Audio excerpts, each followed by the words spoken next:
Alright, so we're gonna play Prime.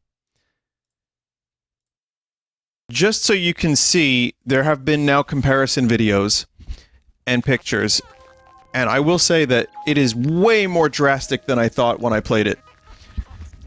I just picked some random one, chat. Some random video from this here channel. El Anal? Oh, it was cut off. It's El Analista de Bits. So you can see the differences are way, a little bit more drastic, maybe way more drastic than you would think, because the game looks how you thought it looked. I'm saying you, I mean, that's what happened to me. But, yeah, no, they actually kind of really went all out with this.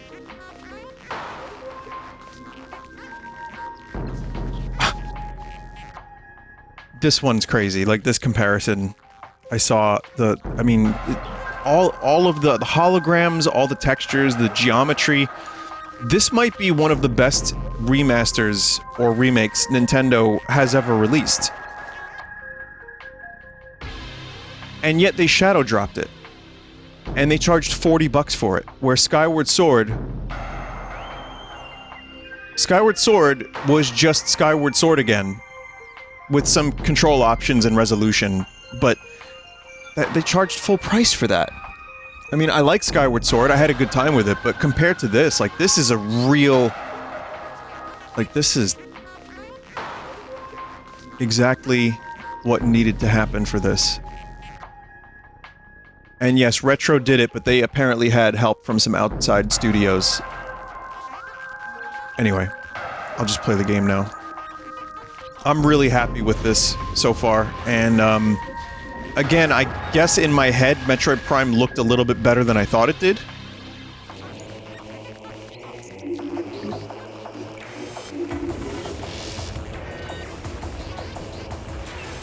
Some of the former Retro artists weren't happy with some of the changes, and we're talking about it. Doors and bombs in particular, they didn't like. I mean, sure, if there's a couple, like, assets...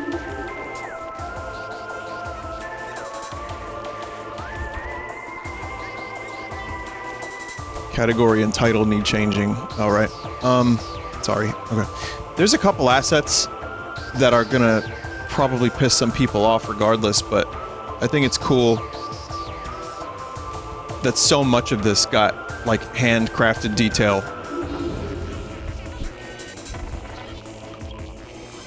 Maybe they can, like, update the stuff that they fucked up. I don't know.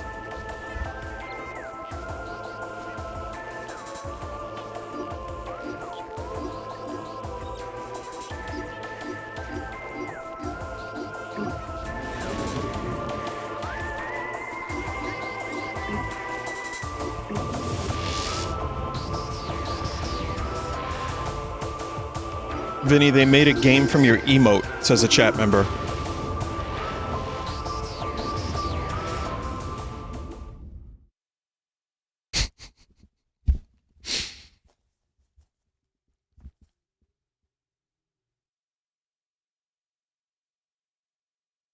Metroid Fusion skin still in the game, I'm not sure.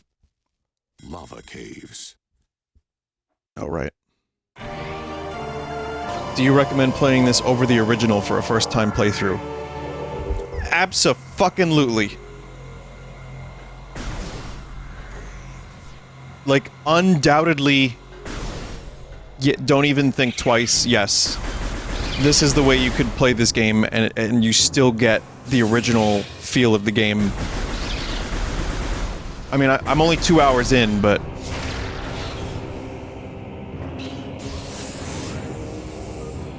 I'm getting everything I wanted out of this.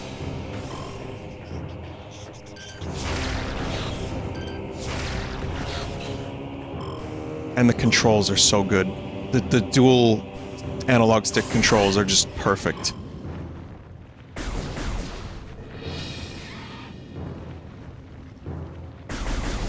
I'm kind of at the point now, chat, where I think that Metroid Prime 4 is going to be on Switch 2 or whatever. Like, I don't think Prime 4 is going to be releasing on the Switch. I think what's going to happen is... Love this music.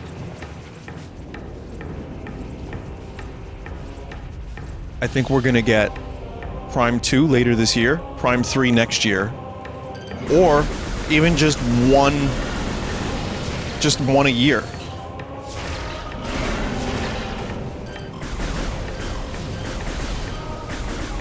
And then, you know, the Switch 2 will come out, and then Prime 4 will be on that. And it'll be like how Prime was kind of early in the GameCube's lifespan, it'll be something like that.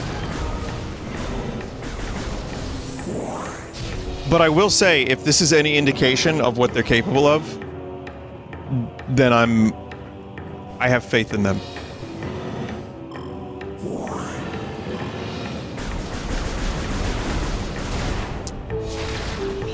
Like, especially if the game plays like this. I mean, obviously they could do some new stuff too, which would be great. But even if it just plays exactly like this, with new items and, like, new things to do, a new world, everything, I would be happy with that.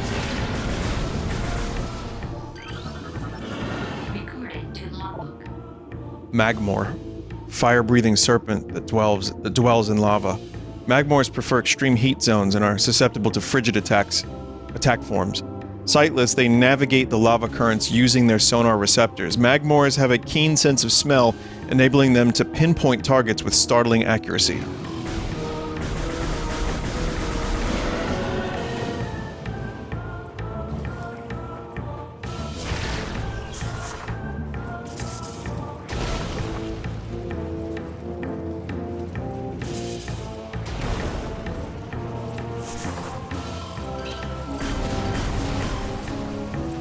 Stink. This is just the virus. Puffer. Unstable gas-filled organism will rupture on contact. Puffers fill their bodies with lethal metavibrium gas and float around in search of food. If ruptured, the gas within the puffer is violently released. Despite their fragile bodies, puffers are aggressively hunters. The gas cloud they release upon death is often fatal to the creature that brings them down as well.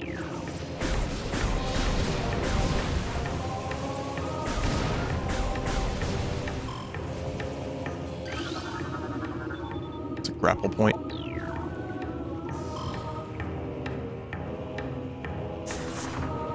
The Morph Ball jump can get you another E-Tank early. Yeah, you know what? I didn't know there was a Morph Ball jump. Because there wasn't originally, but this I think is a Prime 3 tech. So you get a free Morph Ball jump.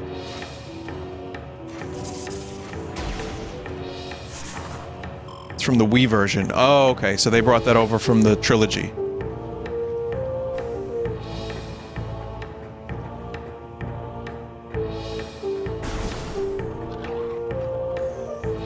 Let's see, the doors have gotten some flack. I mean, they don't look terrible. I don't know what's different about them.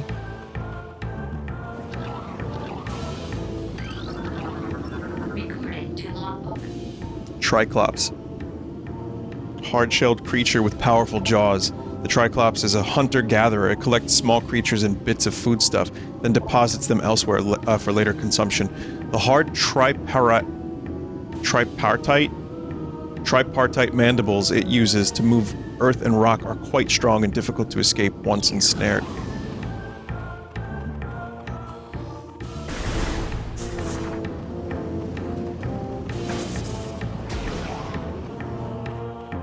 Spit!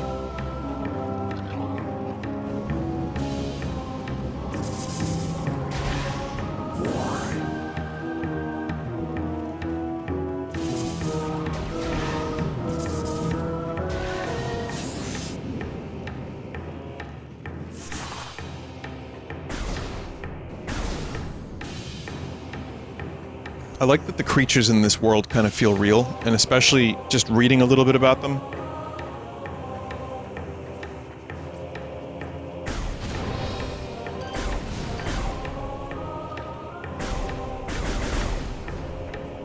Like, all this stuff, I'm not, like, no biologist, but, you know, it sounds good to me.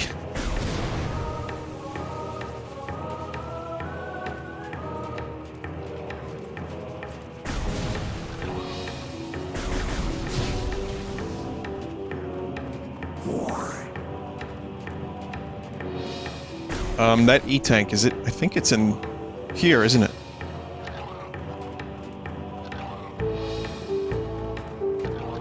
So, I mean, in this room, maybe? Someone said E-tank early because of jump.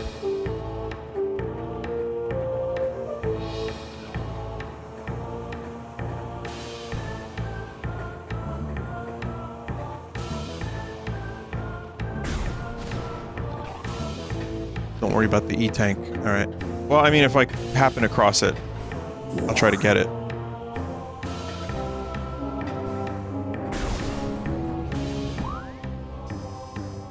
I'm just gonna enjoy Troiding. You know? Just enjoying my time with the game, soaking it all in. Because until Metroid Prime 2 Echoes Remastered, this is the Metroid game that we have right now.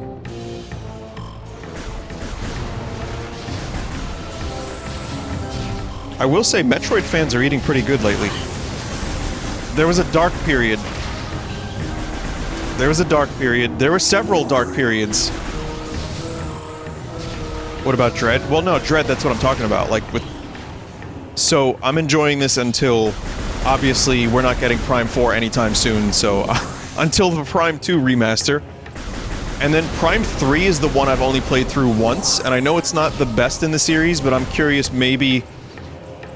I want to see what a remaster would do for that game. Or maybe if it, you know, it's a game that I just would enjoy playing again. Fusion's coming to NSO. That's true. Yep. But no, Prime 3 I remember enjoying at the time. I just didn't think it was as good as 2 or 1. And I'm wondering if maybe they could change some of the stuff. Probably not. It's probably 2. Whatever the stuff was that bothered people. But I'm really interested in playing Prime 3 without the motion controls. And again, I don't fully hate motion controls. I know I always rail against them, but I would rather use a controller.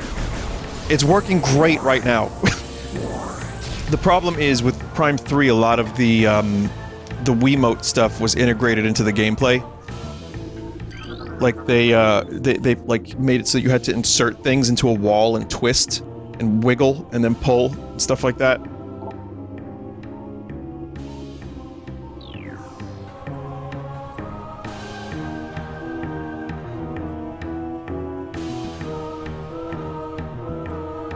So it makes me wonder if they could even make that game without having the motion control option be the primary option.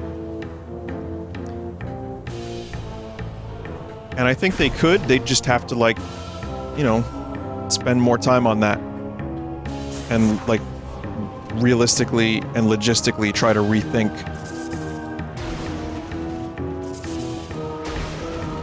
some of the,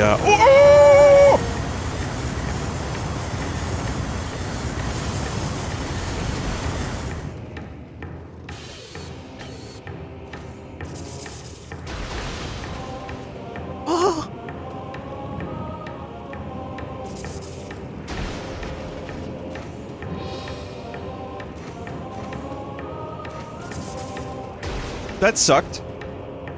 What were you thinking? I don't know, I lost my train of thought. Weirdly enough. If you can believe it.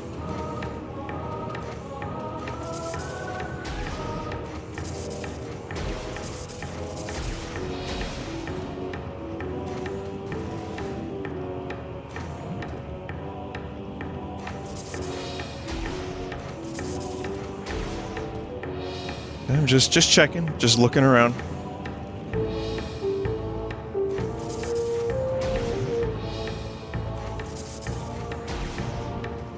There you go.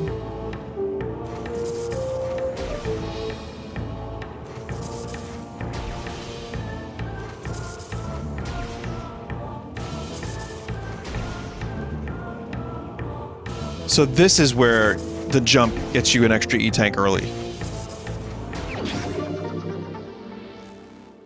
This one's easy with the spring ball. Yes, it is. Because if you fuck up the bomb jump, then you end up destroying your platform.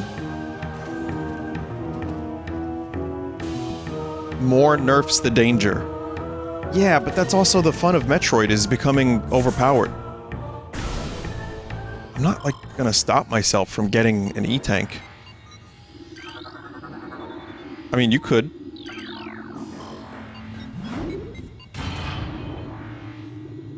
It's true, though.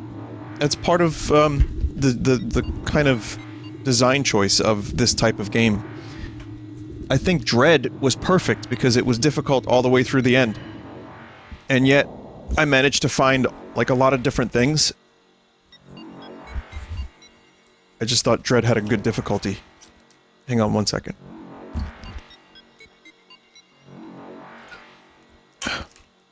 Okay.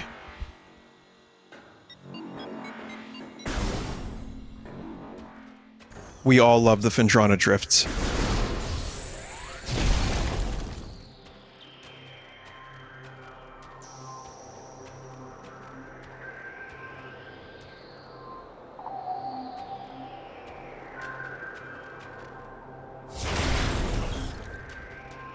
The music. It looks awesome. And now it looks even better.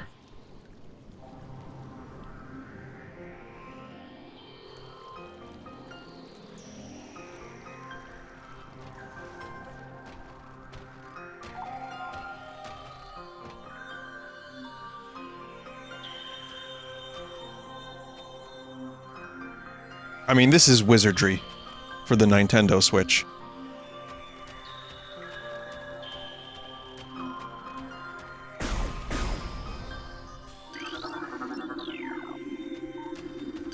Recording to logbook. Flickerbat. Scavenger with optical camouflage that renders it invisible to the naked eye. Flickerbats are deceptive creatures. The only way to track them reliably is with X-ray imaging. They fly ceaselessly, hunting insects and other small prey that float on the air currents. Flickerbats tend to fly in cyclical hunting patterns, using primitive sonar to navigate.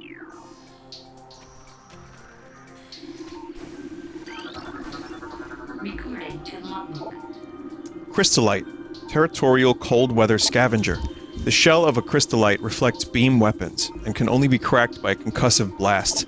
They hang upside down in an ice cave during their larval stage. Moisture runs off its body and forms the hard ice shell, which the crystallite retains for the rest of its life.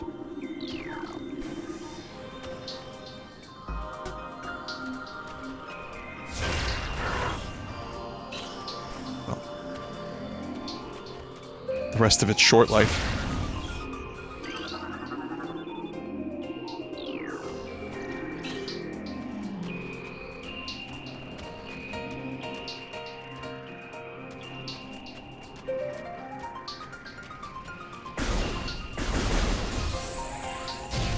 Oh, man. Water go ripple.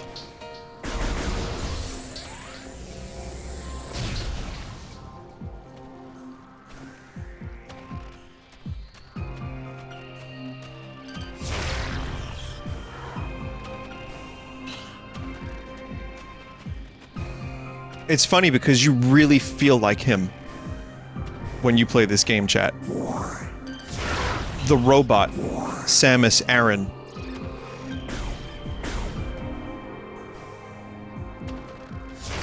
I'm just kidding, chat. His name is Metroid.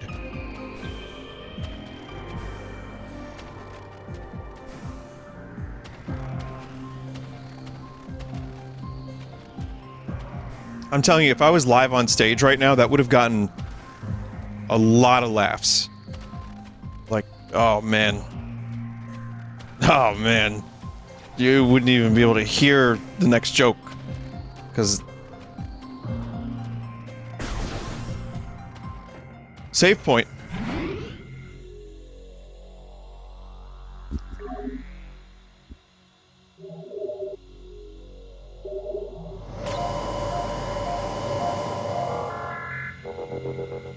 Vinny, I have done stand-up. I think you would do well. I don't think I would be a great stand-up. I think I would... I've done panels, but everyone there was there for me anyway. And that's cheating. That's not fair. Like, it's good, it's fun, but all I was doing was, like, doing crowd work and talking to people. I've always secretly wanted to do stand-up, but I am way too stage frightatious, and I'm also way too lazy to come up with material. What I would need is chat members to go through all my videos, take notes of all my best bits, timestamp them, send them to me, and then I can compile a big list of material from over the years. That's the only way I would have enough material. I would be way too lazy to write material. And I don't think I would be funny enough, truthfully. But that's just me. But that's very kind of you, chat member. I'll take that as a... like an alternate reality. You know, like if I was maybe, like less of a lazy motherfucker and didn't have access to internet, perhaps there would be, like in the 70s or 80s, like Vinesauce stand-up, as opposed to streaming.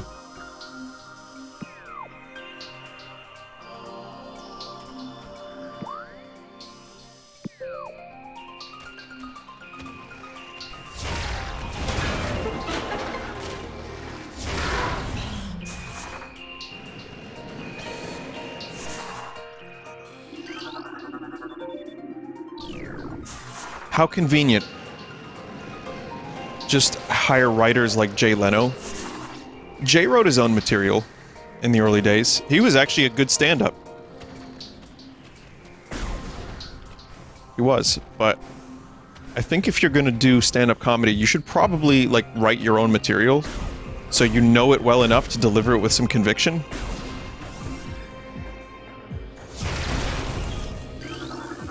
Recording to logbook. Scatter bamboo. Pulsing tendrils of energy extend from creatures' body. Like all bamboos, these creatures can only be harmed by electrical energy.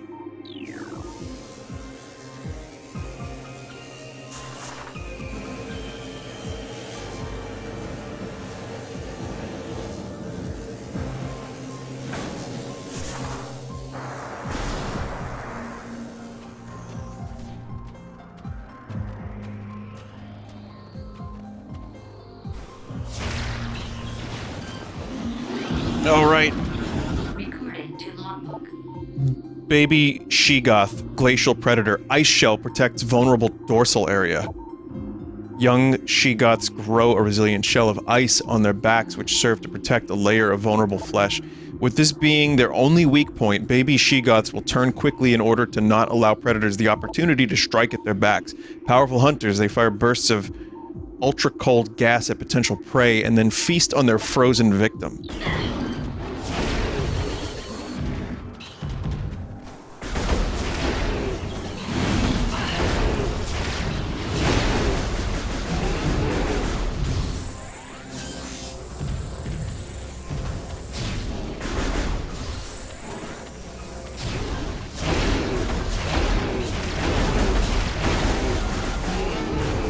Gotta do the tech.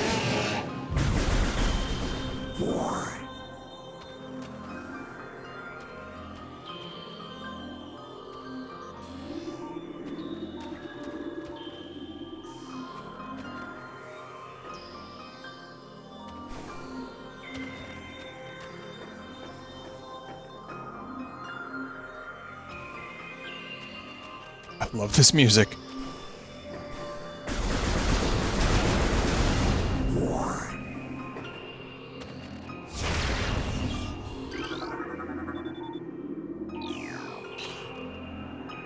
Makes me feel cold, says a chat member.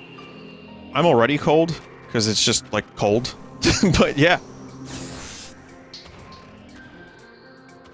Well, I'm not, like, overly cold.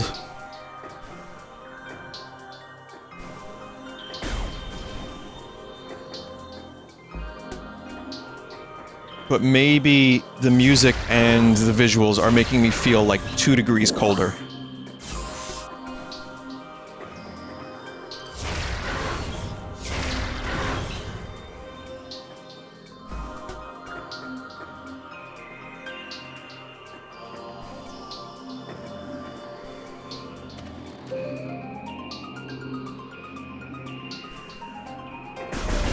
So cool, though. Celsius or Fahrenheit? Well, Celsius would be a bit of a stretch. Probably not that one.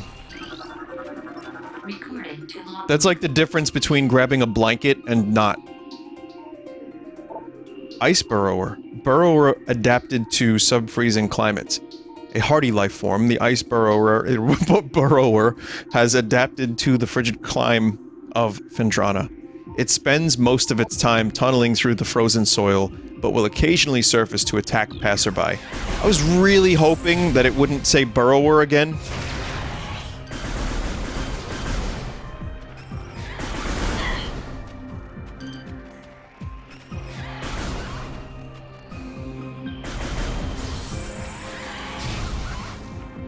I'm still, to this day, just really blown away by the accomplishment of turning Metroid into a 3D game and not losing what made Metroid, Metroid.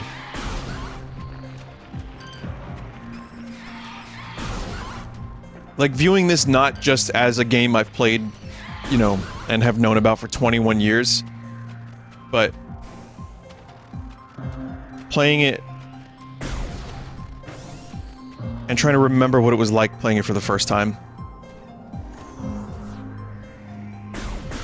It's really cool. And I'm not just talking about Phendrana Drifts.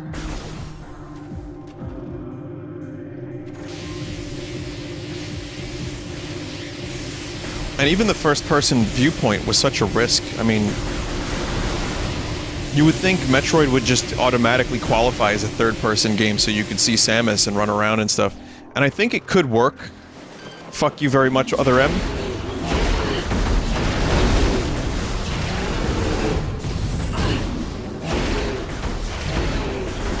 But, like,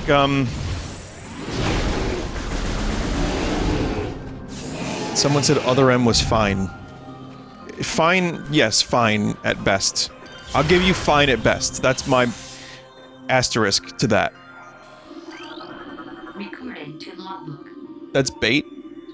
I don't think fine is bait. That's how divisive that game is, though. Someone can say it's fine and like, people want to, like, jump them.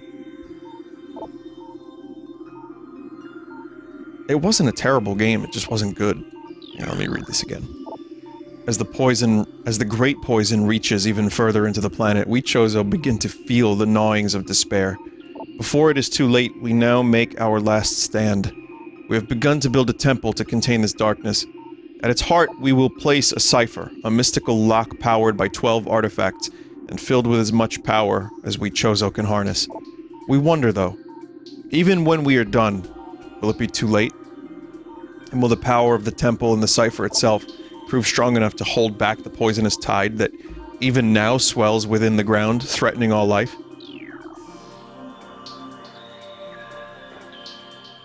Stupid birds.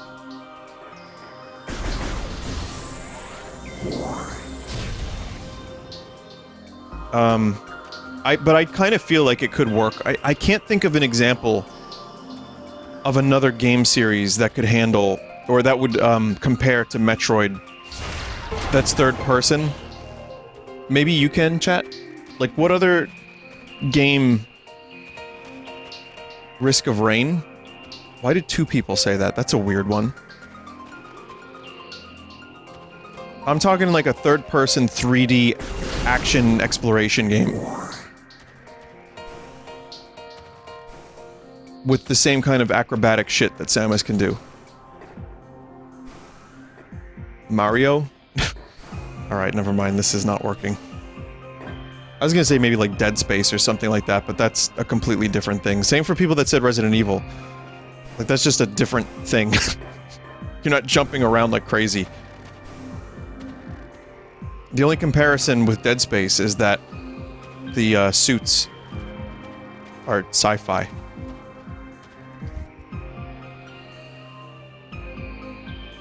Doom Eternal. It's, yeah, I mean, Doom and Doom Eternal are first person, but I was talking specifically third person.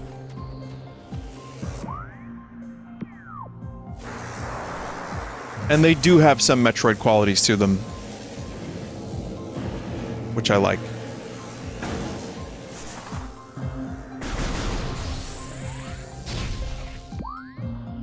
Tomb Raider? Ugh. Really? This is way too overly specific. I know, I'm starting to regret this. I'm just making conversation, chat. I'm just trying to figure out if there's anything that is overly Metroid-y that is using a third-person perspective as they originally wanted to go with for this game. Recording to logbook. But I don't care anymore. So many creatures suffer beneath the blight under the land, and we Chozo are no exception. But for all our pain, we can at least believe in the promise of the future. We have come to believe that a time may never come when we can once again open the door and banish the darkness we've contained.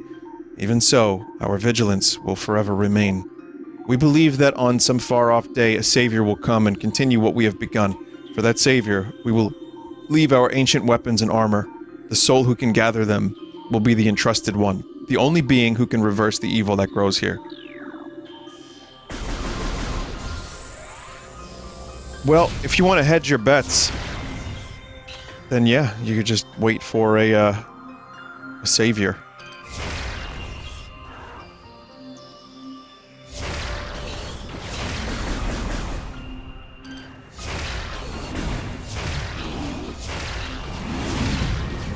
I'm trying to get the timing right of the missile tech.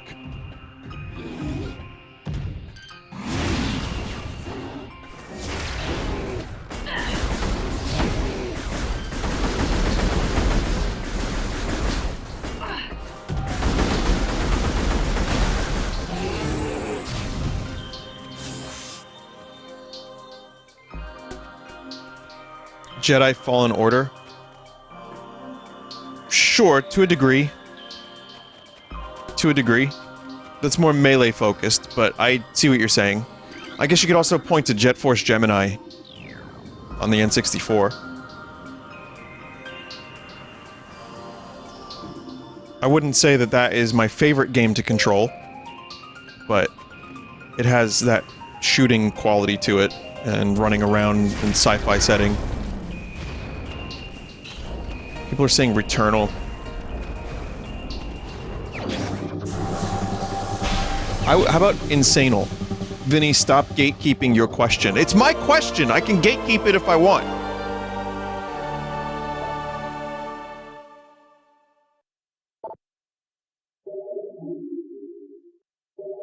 The answer to the question is now Insanal, and I will be taking no more suggestions, thank you.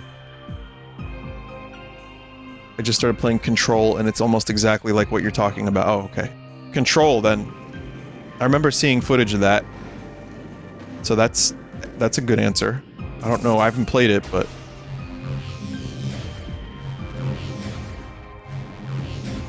Chat, can we blame Tony Hawk for this?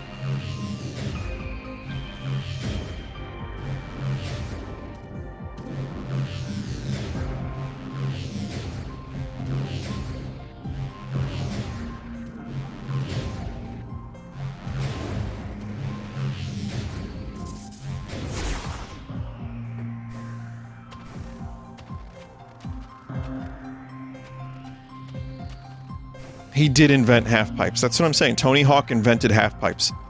If it weren't for him, and if it weren't for his horse, we wouldn't have had half-pipes in Metroid Prime.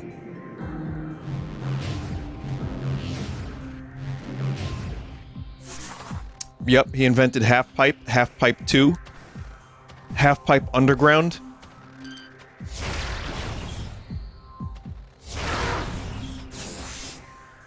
Silly little creatures. You think Samus feels bad about that? They're, like, not even attacking her, they're just kind of in her way.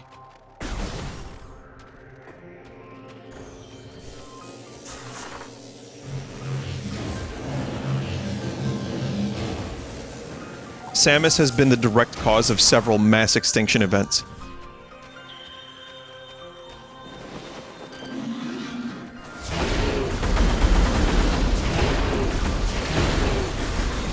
technically, it's the space pirates, because without their bullshittery, Samus wouldn't have had to go in and set the chain of events in motion. But to be fair, she did kill a lot of, like, just fauna. Just trying to live its goddamn life on some scummy planet in the farthest armpits of the galaxy.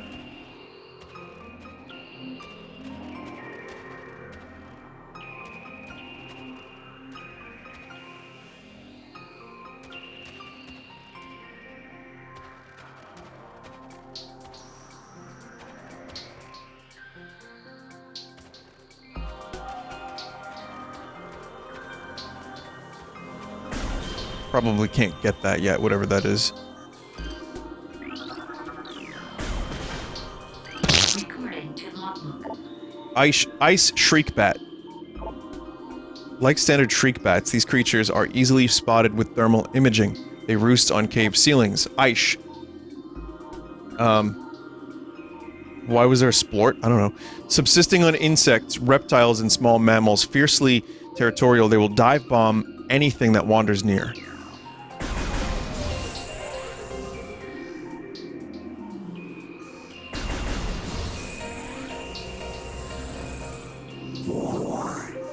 So that's something that someone mentioned that you could do. You can charge up to get the items, right? And then you can switch to the scan visor and it'll still bring the items.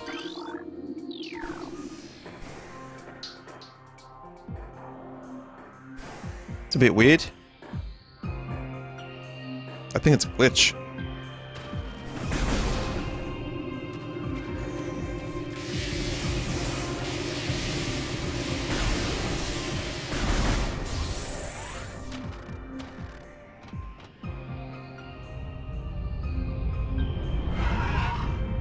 Yeah, I'm not using chat member. I'm not using streamer mode when I do Hi-Fi Rush. Riduli.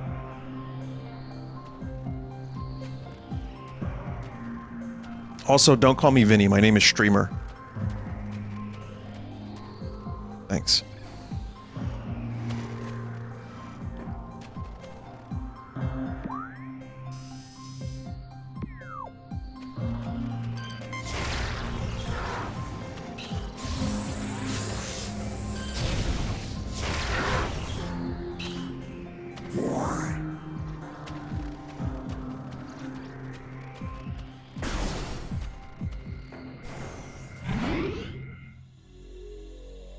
Cleveland streamer. Are there any Cleveland streamers in the audience tonight?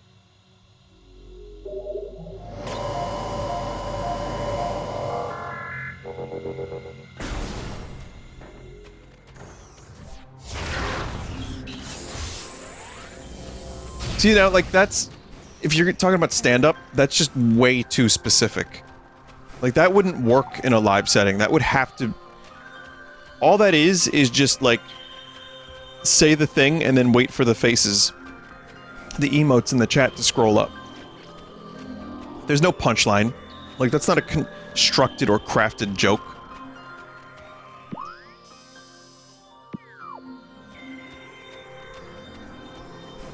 Anyway.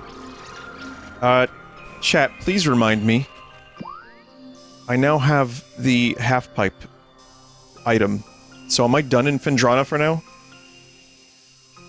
Oh god, my brain is just not perceiving this. Oh god. Oh god. Alright, we're good.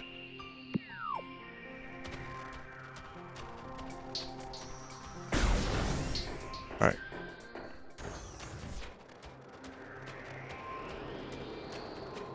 I kind of remember the basic beats of...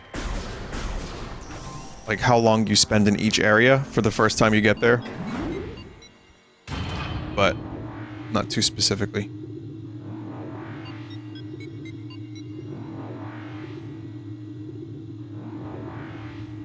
When's the new season of Vinesauce starting? Depends on what game I get addicted to next. Or genre.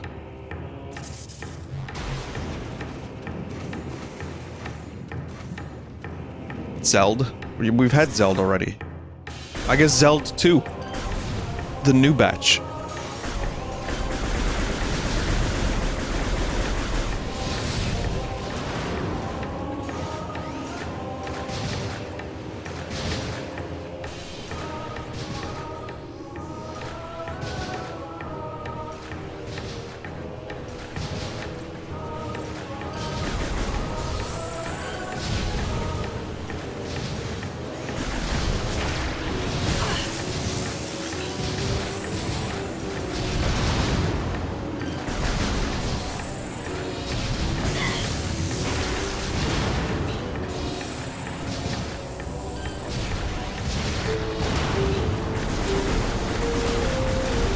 Fucking turrets.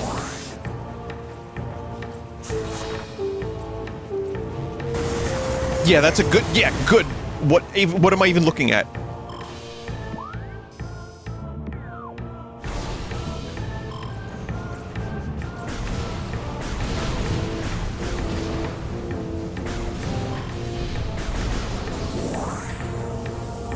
Do you remember when, Metroid Prime 2 Echoes launched the same time as Halo 2?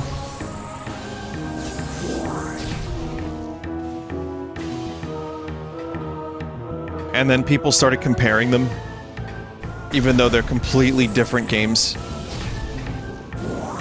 Oh boy, I remember that.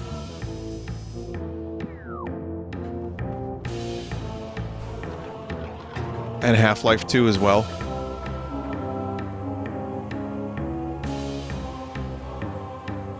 There's a shortcut back that doesn't go all the way around.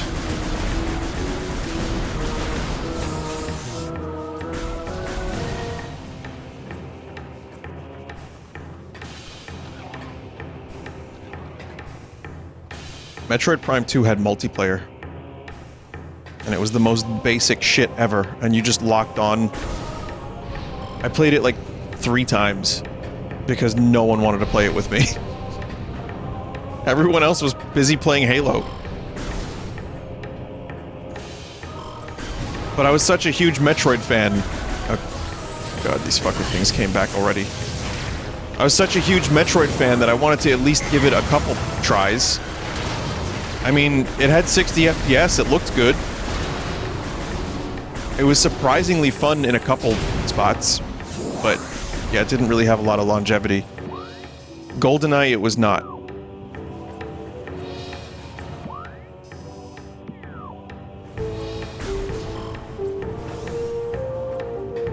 Thoughts on Prime Hunters? That deserves a port. Or a sequel. Like an online Metroid deathmatch game with various bounty hunters with different abilities. Prime Hunters was awesome.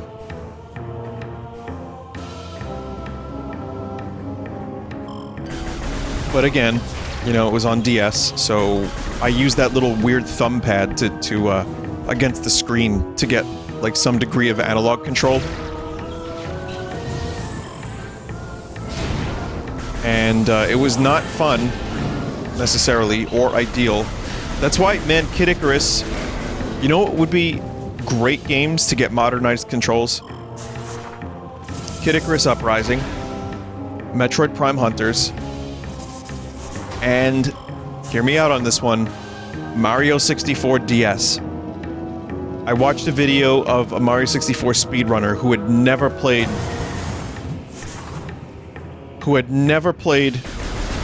the DS version, and he played it. He was playing it, and he was very aware of the differences in the controls. For some reason, there were people that did not believe me, that the controls were different. But the characters have a different, like, physics to them. So even if you mod in analog controls, which you can, and they're better, but the characters still kind of move around like they have a dumpy, it's not too bad, but it changes the way you do certain jumps, and it's different. I don't like it as much. However, the problem with that is that the game is great. There's so much new shit.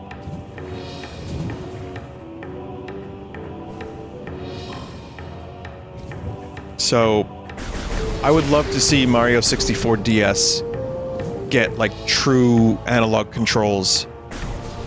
It's such a specific game, though. I can't really see Nintendo ever doing anything with that again. Because if anything, it'll just be Mario 64 and not that one. Which is a shame, because there's like 30 stars locked to that game. There's Yoshi, Wario, some new bosses, actually some quality of life things, too. There's like actually a lot of really good things in that game. But yeah, I would love to see Nintendo actually turn that into a Switch game and like give it true analog, update the resolution and everything. It's a spider ball. Would you rather prefer a Mario Sunshine remake streamer? Or that? I think if they would do Sunshine, since we're talking about remakes, again, I would like a new Mario. Super Mario, Orgyssy. Something new would be better. However, if I had to choose one Mario game to remake, 3D Mario.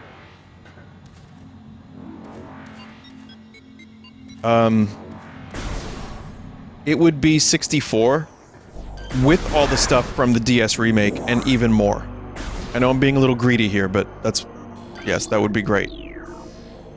Someone said Sunshine. If Sunshine, and I don't think this would happen, if Sunshine ever got remade, I would want the cut content and, like, less blue coins, and like, more...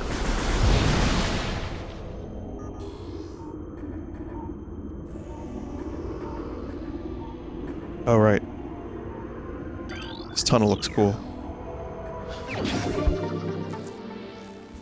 Just less... yeah, a little less buggy would be fine. I love Sunshine. I love the way it plays. It's my favorite controlling Mario game in a lot of ways, but I do think that,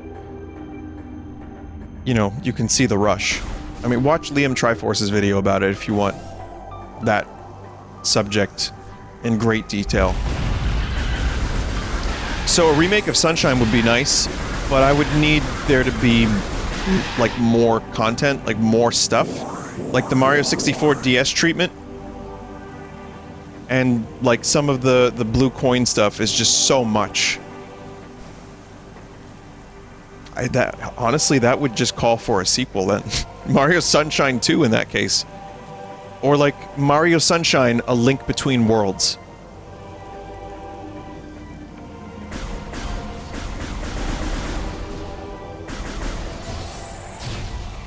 Mario 65 isn't real, and no amount of glue eating will make it real, chat member. I'm sorry to tell you.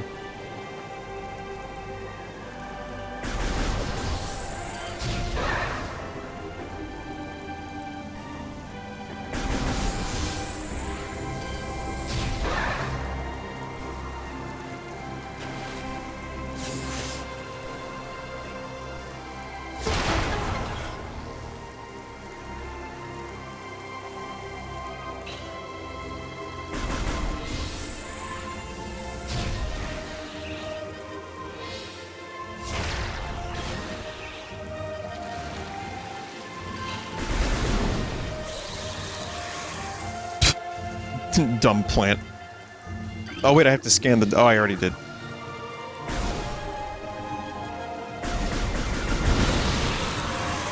I love that those things just melt the plants instantly.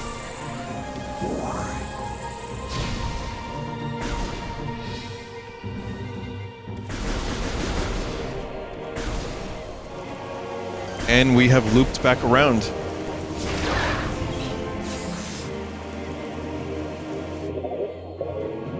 Here we are yet again.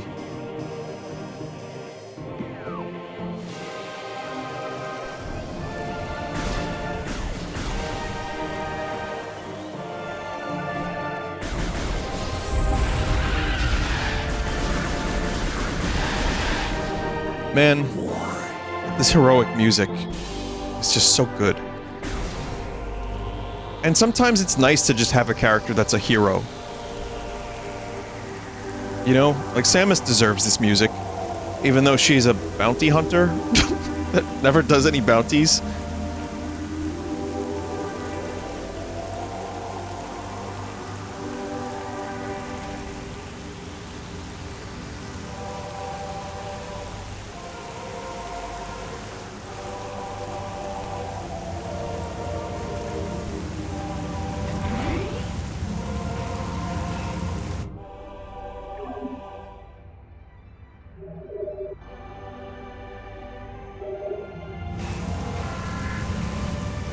If you look up at the rain goes down your arm cannon.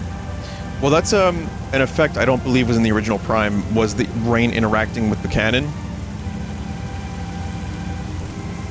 Oh, look at that. Look at it, slides off the cannon. Like, depending on your angle. It's like 2 states, but it's really, really effective. And just above and beyond. I'm just so happy Metroid is alive and well. It's looking kind of grim there. Situation looking pretty grim! Oh, oops.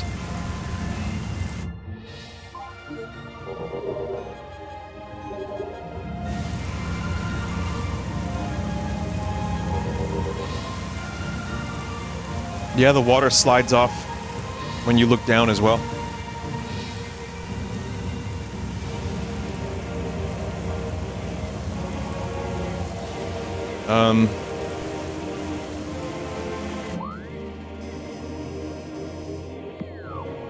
Not really sure where I'm going. I got the boost ball, so obviously some kind of half pipe.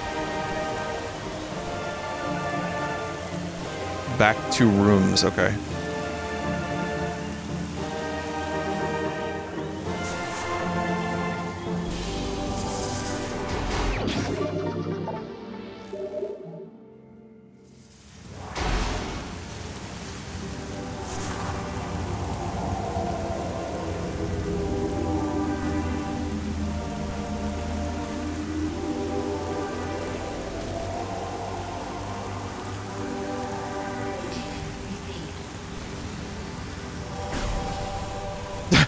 Game was like, okay.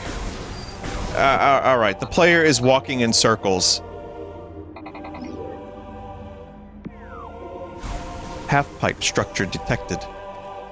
In the future, they are called half-pipes, because they are literally the shape of a pipe cut in half, and not because of Tony Hawk.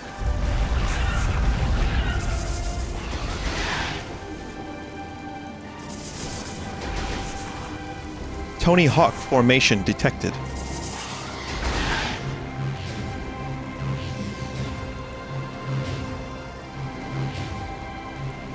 I could see Tony Hawk showing up in a Metroid game, though. Like, that dude just appears in random locations. It's almost like he's just like some dude that's just walking around, roaming the earth.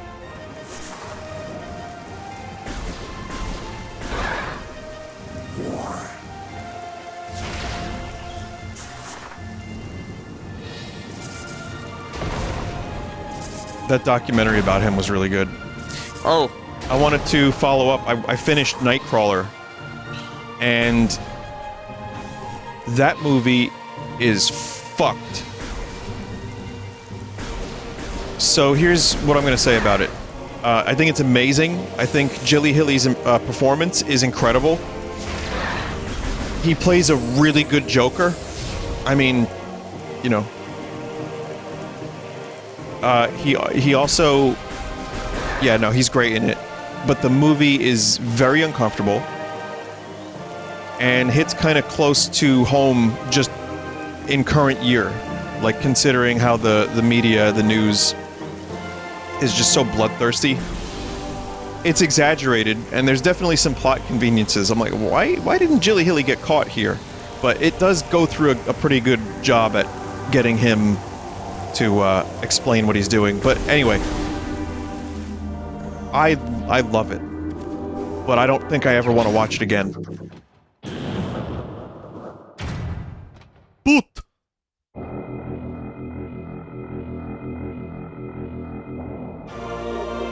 first movie to make me feel uncomfortable in a long time.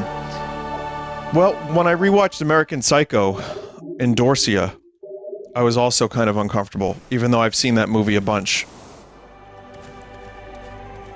Years ago. But Nightcrawler made me more uncomfortable.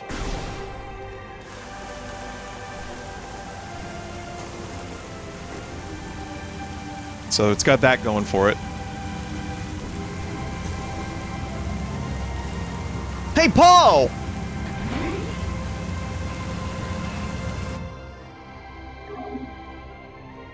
Have you ever seen Birdman? Yeah, I've seen Birdman. Michael Keaton's great in that. Good movie.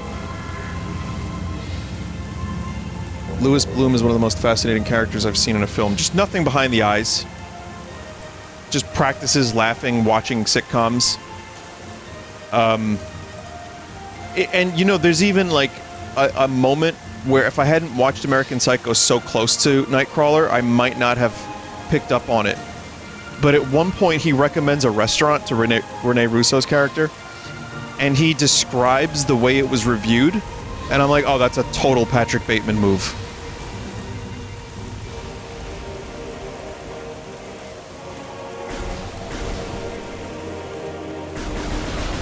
But yeah, good movie.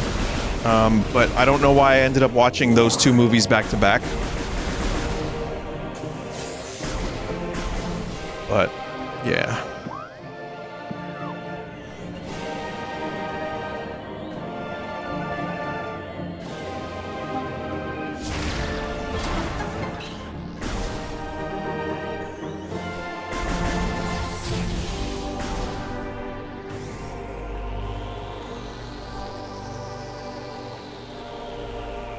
This is the place above the impact site. Recording to logbook. Chozo script translated. The containment of the great poison. This task has fallen to the Chozo, and we will not flee from our duty. Even as we suffer with the land and its creatures, we will pour our will into the 12. The artifacts, which form the lock that holds the great evil at bay in the depths of the planet. This lock must stand up to all who might come to assault it, to preserve the power of the seal and to protect it from those who would meddle for their own designs. We will spread the artifacts across the land, hiding them from prying eyes. The lock must never open until the day comes when this disaster can finally be put right.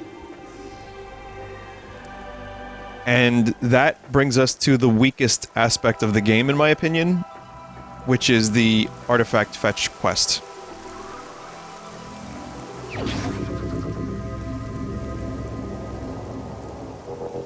It's not that weak, because you're still going back and getting new items. And you're, you know, exploring the areas more fully. So it's just kind of like forced backtracking. It's not the best. It's in Prime 2 as well, correct. It doesn't really detract from the game enough for me to, like, lower this from, like, a 10. You know, I might be biased.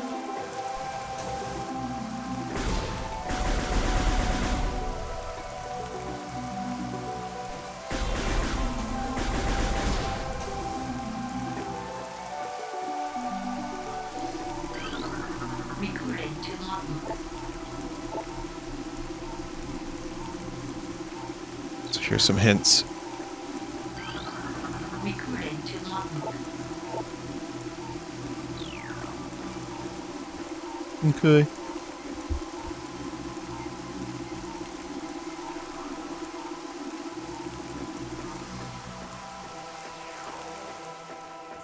Fetch questing was big back then.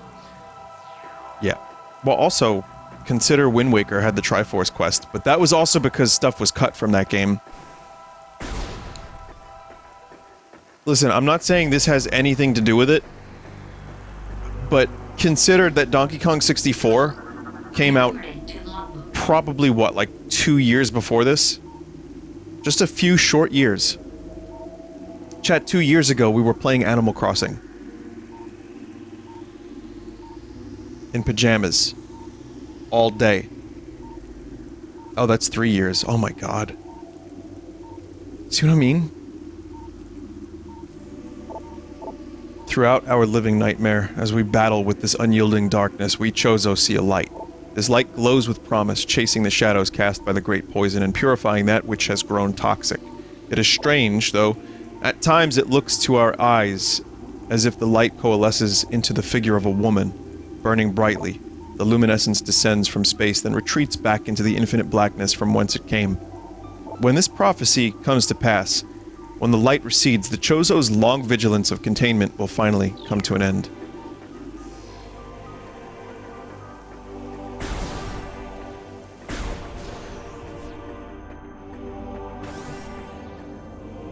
Can you repeat that giant message you left there, chat?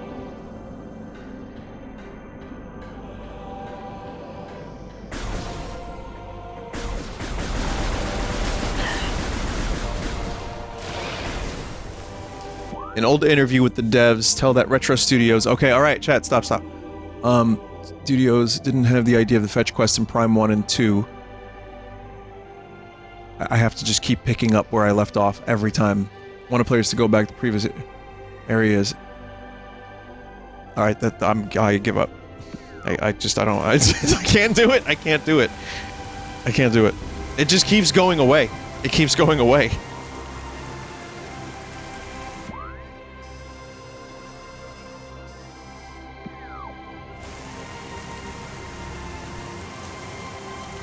I do have chatty, but I'm on my couch at the moment and I don't feel like getting up.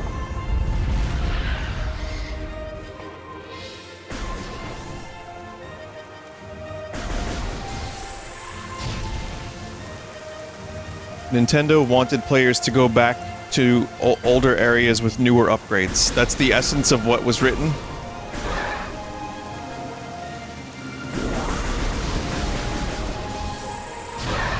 Great.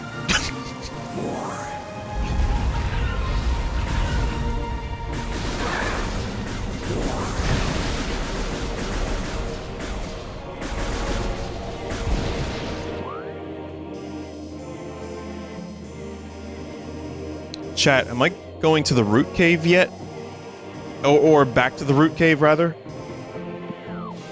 No, I think I need the, grapple for that, right?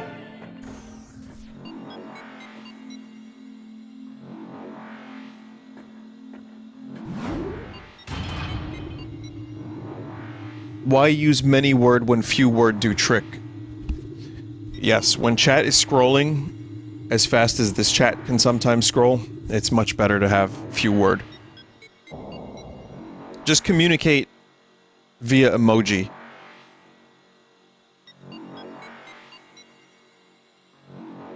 Alright, chat, just give me a second here. Alright.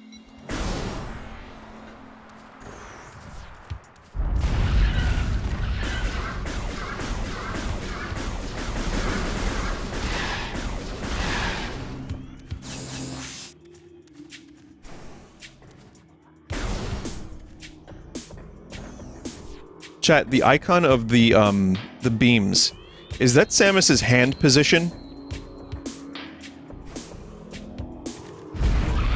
Why does she only have 4 fingers? I guess it was designed for a Chozo, right?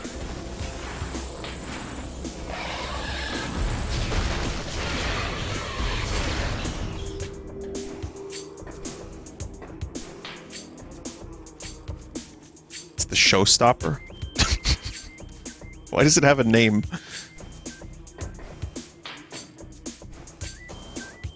You can see her actual hand change configurations in the X-ray visor. I feel like I might have known that many a year ago. Oh.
If you think that's bad, wait until you see the final boss.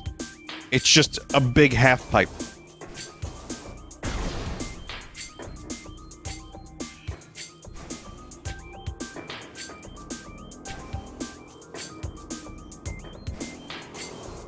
Come on, you know you can get it. Can't get it. Grapple point, I think.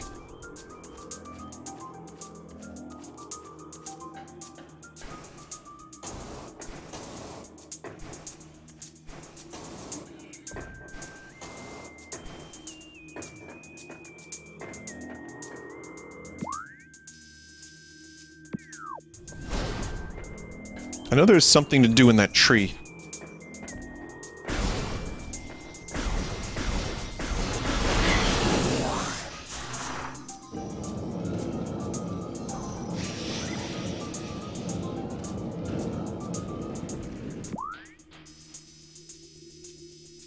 Oh, I think you have to go this way first.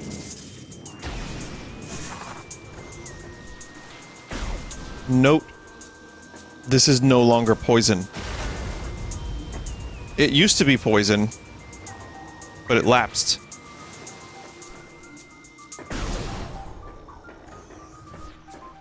Same for this.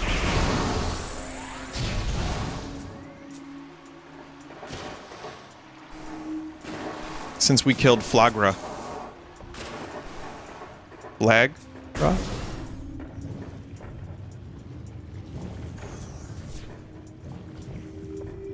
Yeah, never mind, we're not going this way.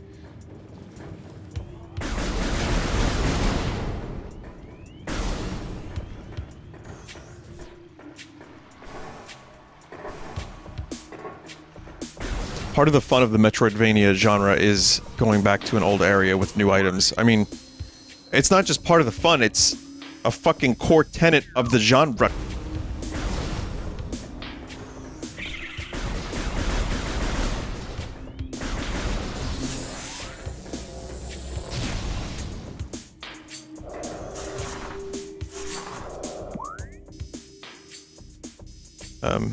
I'm just looking around. Trying to find some other stuff. Energy core. There's a door there that was not opened.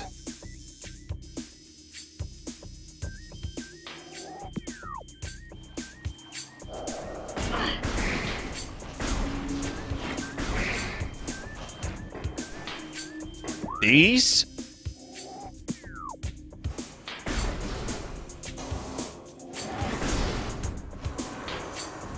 Chad, do you remember when I played Metroid Prime 2 and then they announced a game?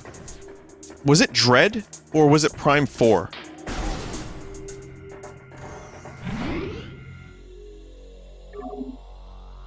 It was Prime 4. Wow, that was a lot of years ago.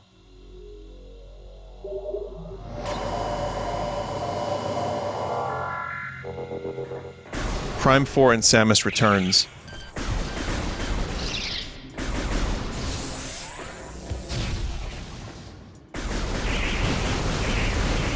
We've now had 3 major Metroid releases. I count this as a major Metroid release because of how extensive the overhaul is. But yeah, we've had Dread, we've had Samus Returns, and Prime Remake since the announcement of Prime 4.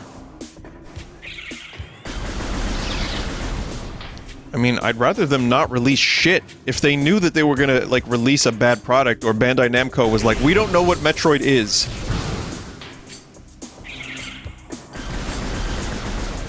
And, like, they just had jellyfish. They just filmed jellyfish against the green screen, and we're like, okay, we got the... I think we got the Metroids accounted for. and here's some chorizo. Are we on the right track, Miyamoto-san?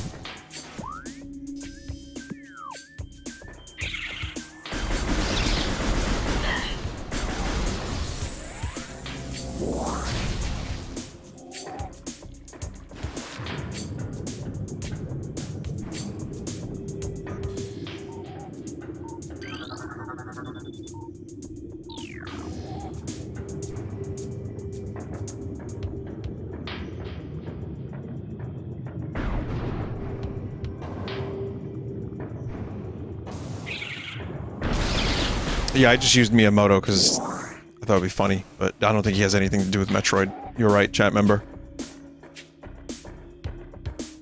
He might have suggested the first-person viewpoint in Prime, if I'm not mistaken.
I suppose I could have done this earlier.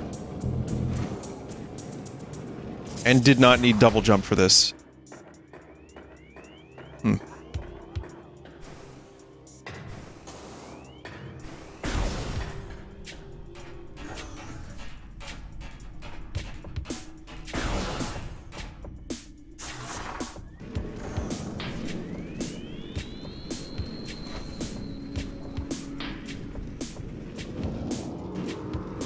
Yeah, fit in that hole.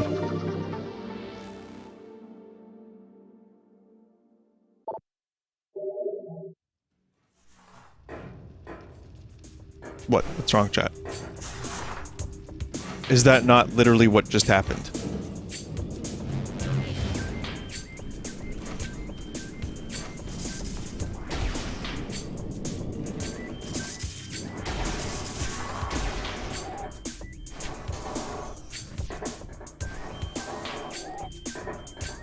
Need the spider ball for that, don't have it. I guess it was worth it for the energy tank. But it also means... I don't think this is going to be 100% completion, chat. In fact, I'm just going to tell you it's not. But... you know, I'll get as much stuff as I want to. But yeah, if I want that extra thing, I have to come back this way. It's fine.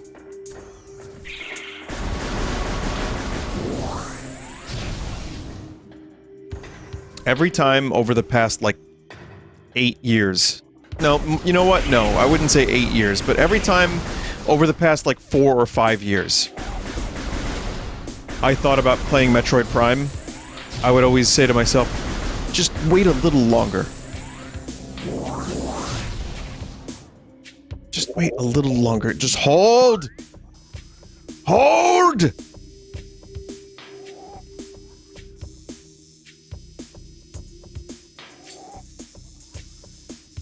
It paid off.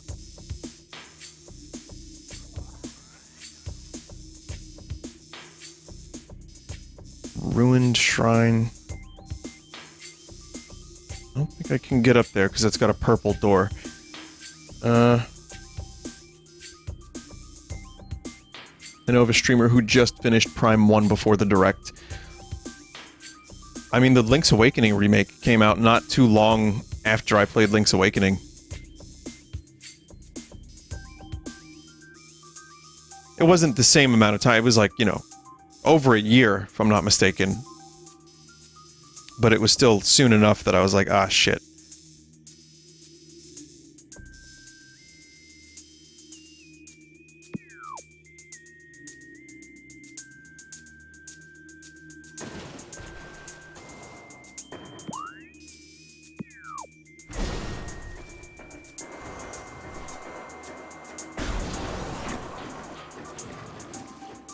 Chat, I'm not really sure where I'm supposed to go. Yet again. Phendrana. Oh, yeah.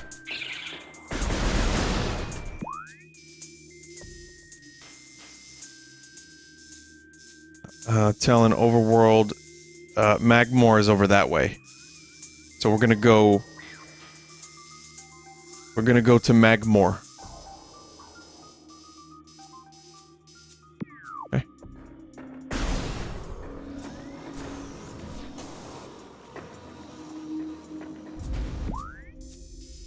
Liquid hot magma. Or, as the game calls it, lava caves. Lava caves.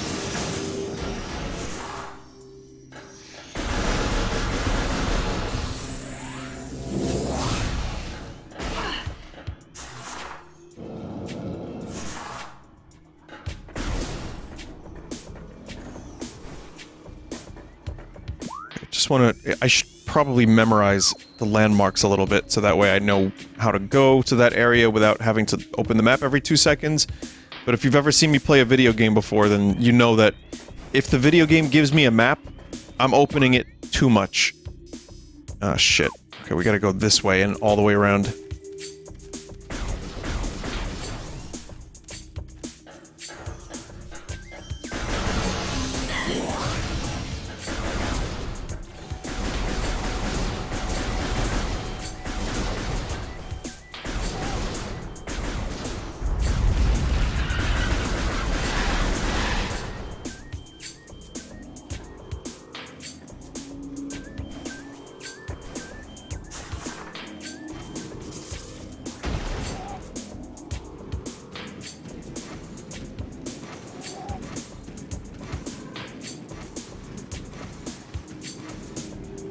Streamer. ...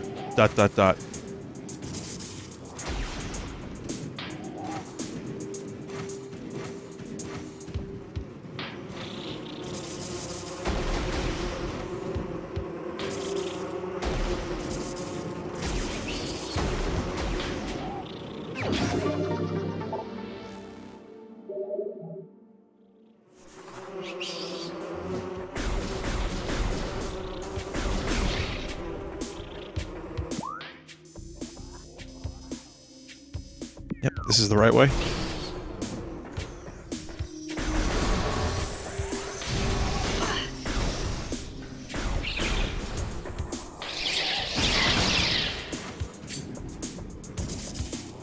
Now, can you jump before you get the bombs? Because I was pressing a bunch of buttons when I first got the morph ball, and it wasn't jumping, as far as I remember. Maybe I pressed... Oh, okay, I gotcha. So you need the bombs, and then you can get the first jump. I say first jump, but the spring ball basically comes with bombs. Again, that was not a thing in the GameCube original, and I didn't play the Wii version, so...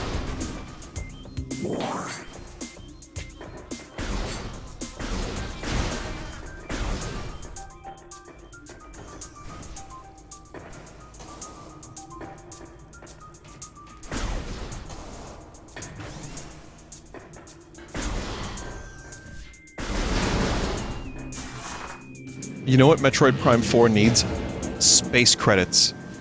Samus is a bounty hunter. I know it's in the loosest sense of the word. Someone said the Japanese sense of the word even, but... complete bounties. I guess the problem with that is it would just become like almost every other game. But, I mean, if you wanted to do like... Chad, are they gonna do an open world Metroid? For Metroid Prime... Orgasmo, or whatever the name of the next one. Oh boy. The problem with that is it would kind of then Metroid would lose its identity a bit. But I also don't want them to just make Prime again. And I think they know they can't make Prime again, especially because they just did. And it's good, but we don't need this another time.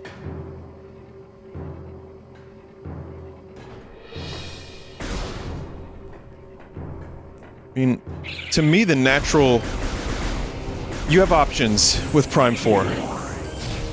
You can go back to the series' roots, yet again, and you can mine from, like, Super Metroid and Metroid Prime, and you can have a desolate planet crust spanning, rock sock'em cock sucking action fighting game with, well, not really action fighting at all, more like a puzzle platformer first person shoot game like this.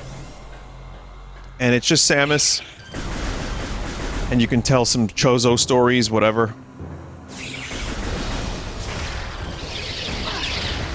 With some, you know, isolation, cool bosses, and just expand this even further. I'm not really sure. I feel like they explored a lot of ideas between Prime 1, 2, and 3.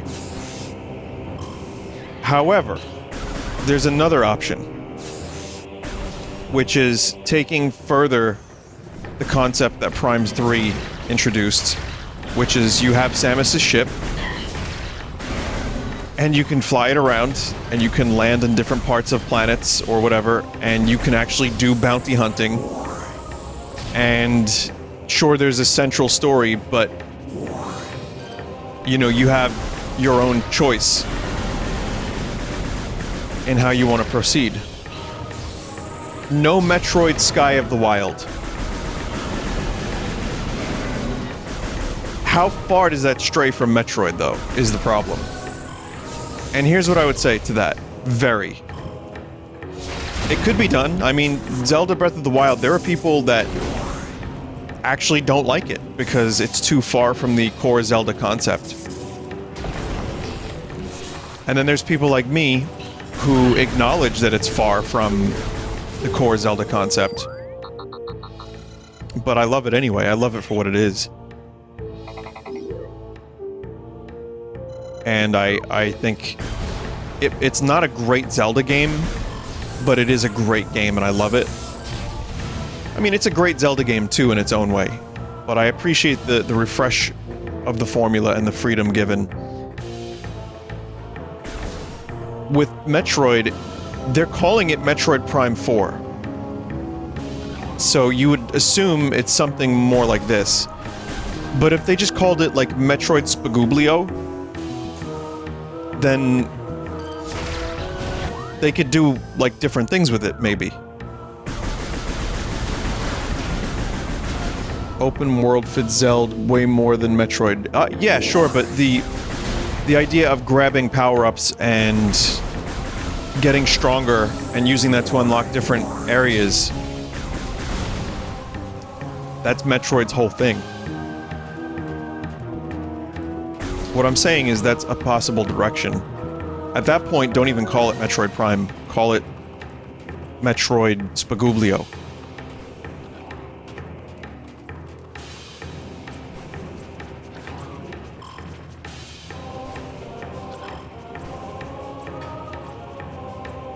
But yeah, I mean, I just think there's options for how they could proceed, and like use actual words. No, I like that word. You can learn to like it too, chat member. You've been probably watching my nonsense long enough.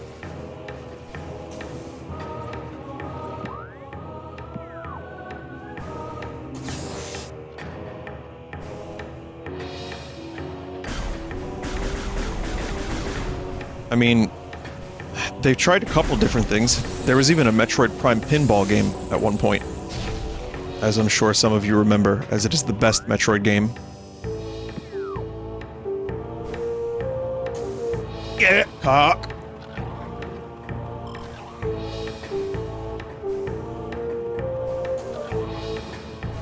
So yeah, I don't know. I mean, you could do that, and again, something like that, if you're bounty hunting, that would naturally lend itself to collecting some kind of credits.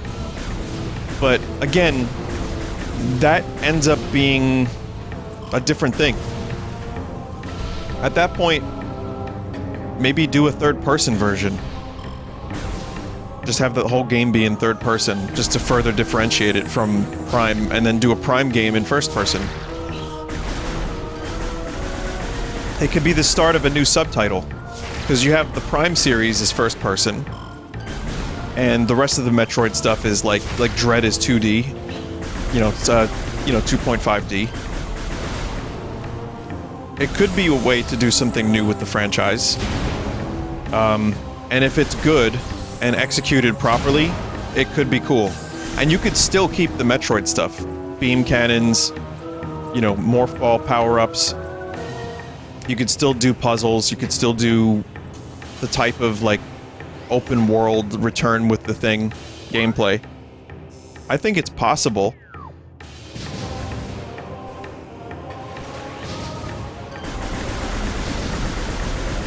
It's probably not what Retro's gonna want to do with Metroid on their first outing back, which was probably actually this instead, but I think there is some merit to the idea. It's just me, though. I'm just talking out loud. I would prefer not every series become open world, though. As much as I'm, like, huffing my own fumes here, I really do believe every series should not all just become open world because of a few successful open world games.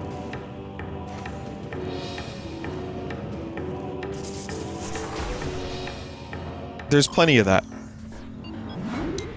You could incorporate some open world aspects into a game.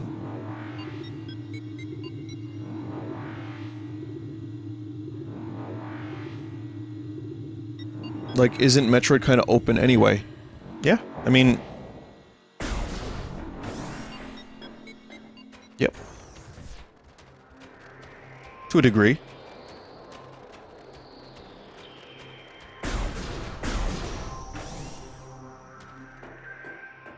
So, we'll see. We'll see. I mean, I think Dread takes the pressure off. This, and if they release 2 and 3 HD, also takes a lot of pressure off.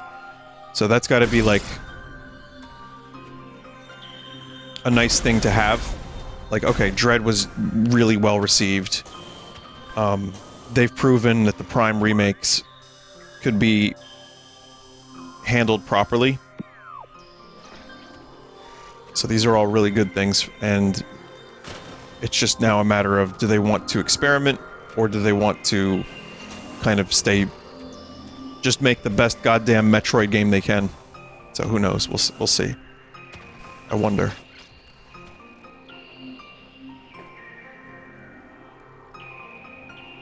I wish I could read more of chat. I'm sorry I can't.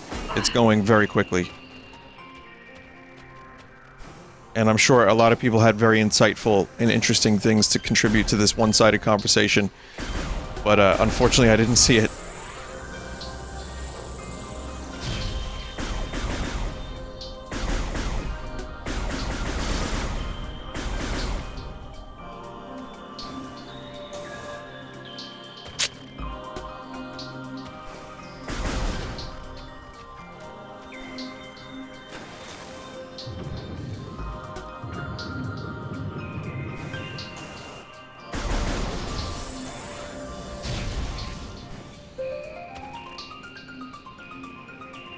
Making an entire open-world game with Metroid's traversal mechanics sounds daunting. It sounds exhausting. So yeah, you'd have to do a lot of different things from scratch at that point. Or just, like, completely rethink the way Samus gets around.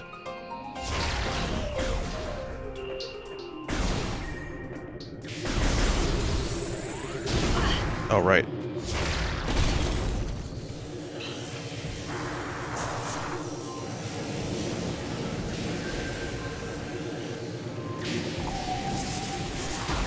Samus becomes a car. Or it's like Banjo-Kazooie Nuts and Bolts, but Metroid.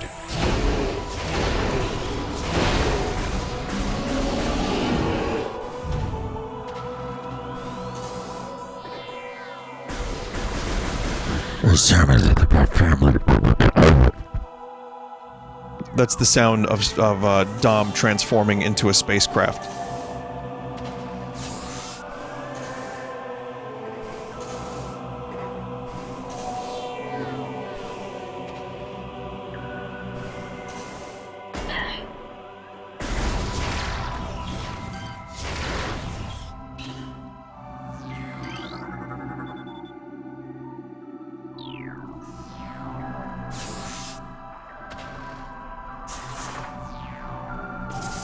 I offer you ball.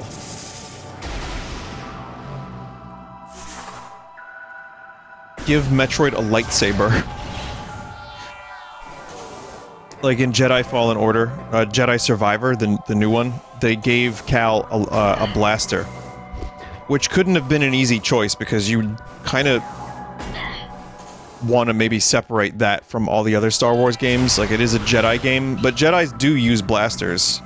It's not unprecedented. But I think you can only use it in conjunction with a lightsaber. You can't just go into, like, first-person mode and blast around like Kyle Katarn.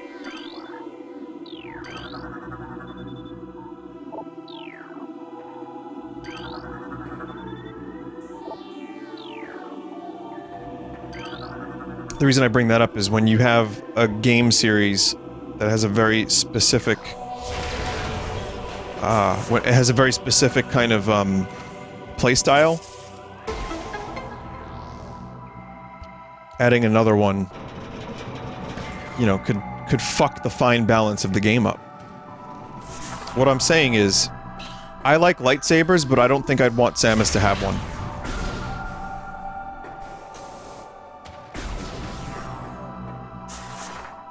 And also, Metroid's not really the most combat-centric game anyway. I think the combat is just fine for the type of game it is.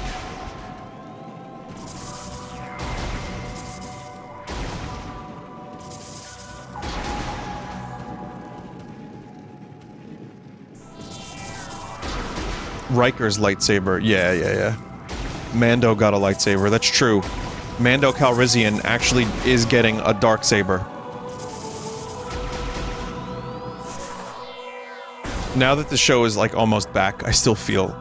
I really wish they would have drawn out him separated from the child for, like, a full season or two.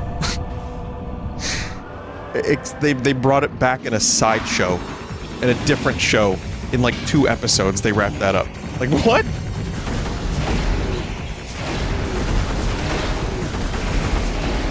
Like, I don't know, maybe have him adopt a frog in the meantime.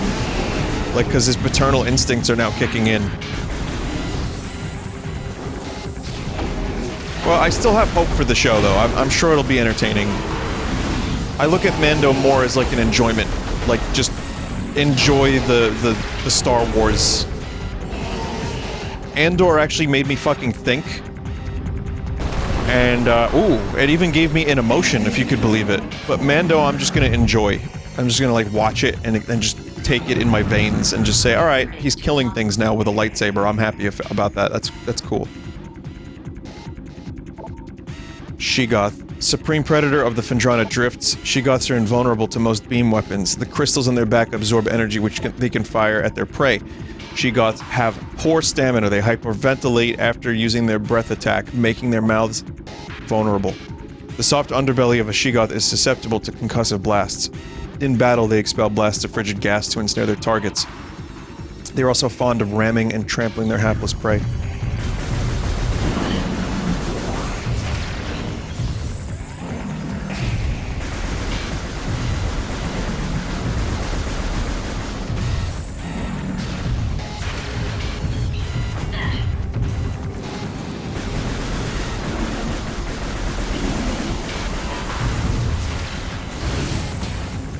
I mean, I read it, I just need to enact it now.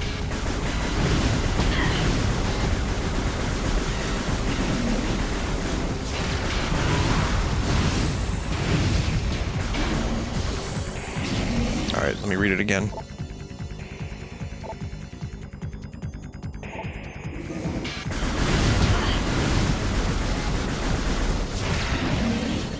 Just gotta wait for the mouth. Yeah, like that.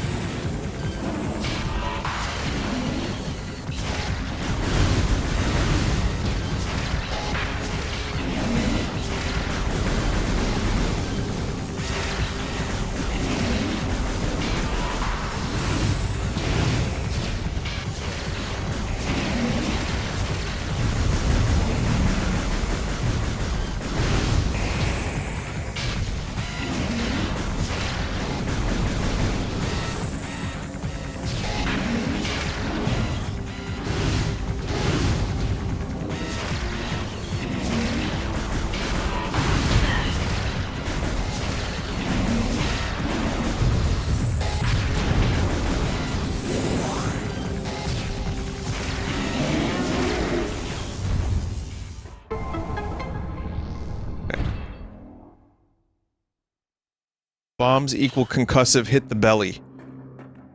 Oh, yeah. That would have been cool to see, wouldn't it? Have been. I could have used the bombs. Oops. It even told me to use them.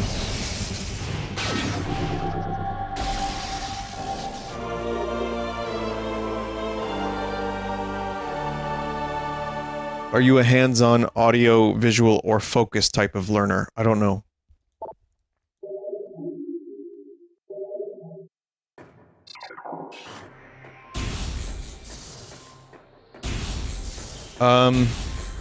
How do I learn? I like the wave beam effect. Looks even better. It's awesome. I learn usually through just sheer blunt force trauma. And even then, maybe sometimes I don't. If you believe in them horoscopes, I am a Taurus, so I'm very stubborn. I don't know if I believe any of that shit. Anyway, I am a Taurus, the most philosophical of all. Did you ever hear Jim Morrison deliver that? Probably not. There's like a speech he delivers about how he's like, anyone here a Sagittarius? Because I'm a Sagittarius, the most philosophical of all the star signs. And someone in the audience is like, me too, Jim! Me too! Oh yeah, I love the horoscope, Jim! And he goes, well anyway, that's a bunch of bullshit and I don't believe in it. And then the person in the audience is like, I never believed it, Jim! I don't believe it either, Jim! I'm not doing it justice, but it is a thing. It is a thing that exists. Anyway, point is, I am stubborn, and it can take me a while to learn. I think I'm more of a hands-on learner.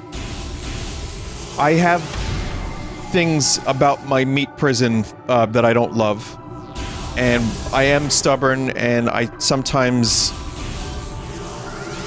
as chat has learned, I have a hard time reading information and absorbing it. I have to kind of learn experientially. Which is how one makes mistakes, unfortunately. Mistakes do happen to be the best teacher. But they're unfortunate that they happen. It sucks. But yeah. I mean, there's definitely some stuff in here that is related to how I was brought up and the disposition of my parents and, you know, I went to a pretty strict Catholic school with some of the most scraggly, dry, like, I would say soulless, but probably not soulless. That might be a little too far. Cantankerous, nasty, not nice people. I had some teachers that were extremely... They were, like... how do I explain this? Yeah, nuns. Some of them were nuns or ex-nuns. They were...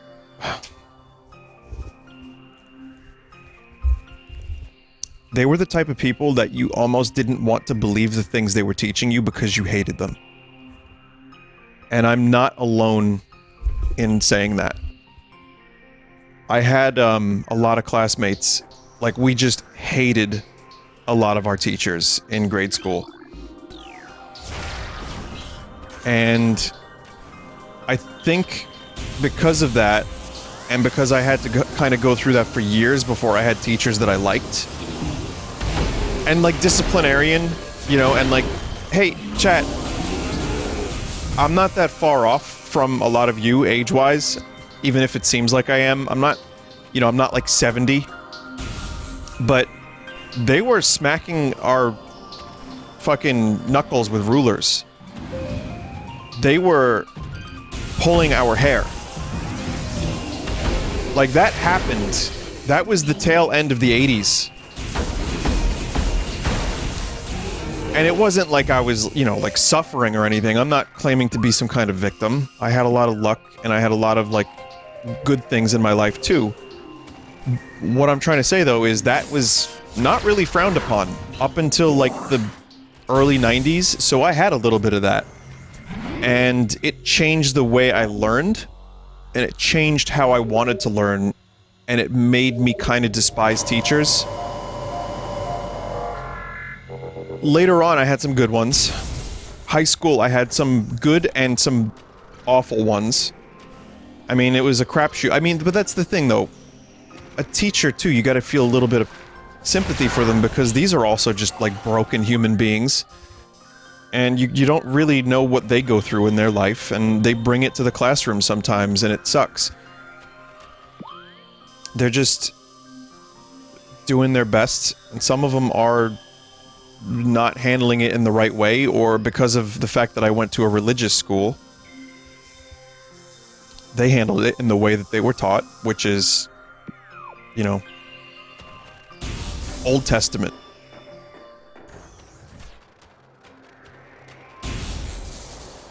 But, so, okay, I don't know how that all came from that one question in chat, but the point I'm trying to make is I'm a stubborn learner, and I have problems with authority when it's presented in a certain way. And I feel like,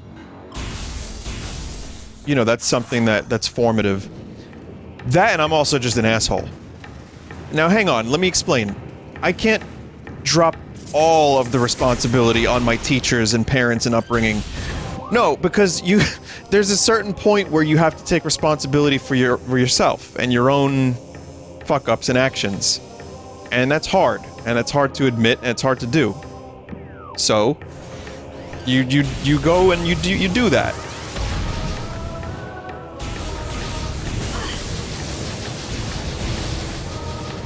And it's still something at 37. I'm pleased to say I've made progress, but there's a lot I still need to do and learn in life, and I'm not just talking about, like, you know, book learning. But unfortunately, chat members, when you hit my age, if you haven't already, I know some of you have, there's still more to do. There's still more to grow, and that's okay. That's kind of, hopefully that's the thing that always happens. And there's no, and there's, like, one of those,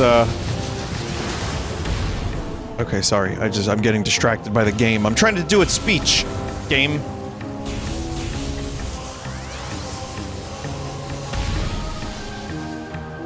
So yeah, it's kind of, it's good to acknowledge these things, and also not to just, like, blanketly look at the world and say, ah yes, that is the reason why my life is terrible. It is the world and not I. Oh yeah, the world definitely sucks, and the way it's set up, it's like almost designed to make people fail. And financially, so many of my friends just have so little for themselves, and it's so fucking disgusting to see that. But yeah, there's a point in time where you also have to take a kind of a cold hard look at yourself in the mirror, and I try to do that, and I'm still doing it, and I, you know, put it in some of my songs, and I also snap a couple off and try to learn from that as well. And so here I am, the glorious mess you perceive. Your eyes do not deceive you.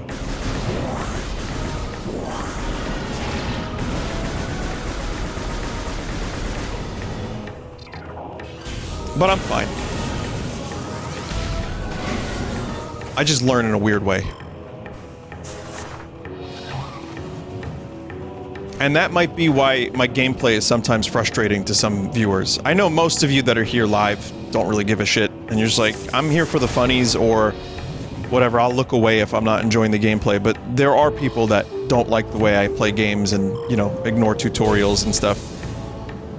I mean, I try, but truthfully, unless it's a first-hand tutorial,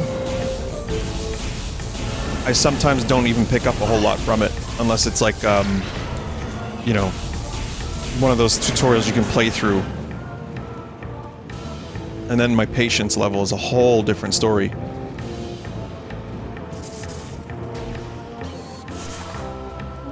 Oh, here, I'll blame something else. Hang on, give me a second here, chat. I got something I want to blame. Let me do this. This is gonna be fun. Okay. I knew that getting a smartphone was gonna be a problem for me.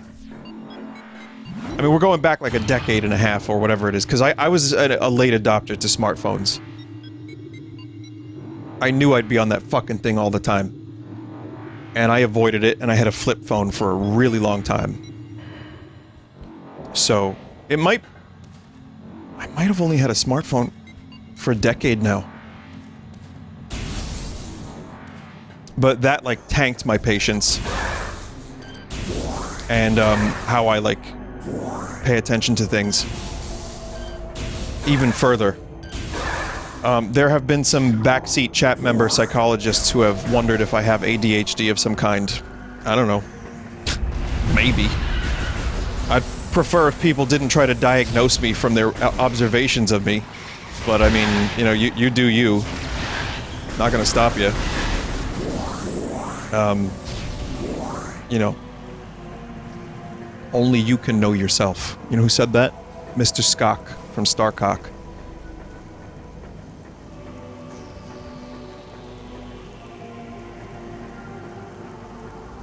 And as a result, though, I may... Yeah, I didn't... there were less...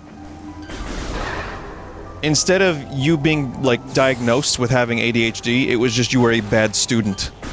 You know? And, like, why aren't you paying attention to your studies? But keep in mind, I also had video games. So I was born 85. That's when the NES came out. So I was, like, the perfect age. And I didn't want to... Bro, you play Mario one time, and you want to go to school? Why? Why would you want to?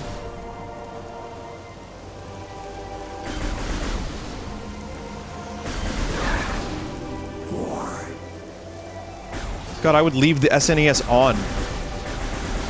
I would play in the morning for like an hour.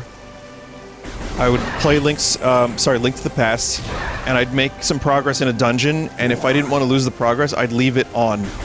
And I would just play again when I got home. But I was a little paranoid that that was going to actually blow up the Super Nintendo, because it would be like heat death. So yeah, school kind of was not my thing. I was fine. I got a lot of information drilled into my head, which then proceeded to leave my head immediately after the test. My parents are pretty strict in regards to me getting good grades, and so I just was like a memorization machine. And then slowly but surely my grades started tanking. Like 8th, 7th, 8th grade. You know, and then they started tanking in high school further, and then I went to college. Bam, 2.0 GPA. Too much freedom. Didn't know what to do with it.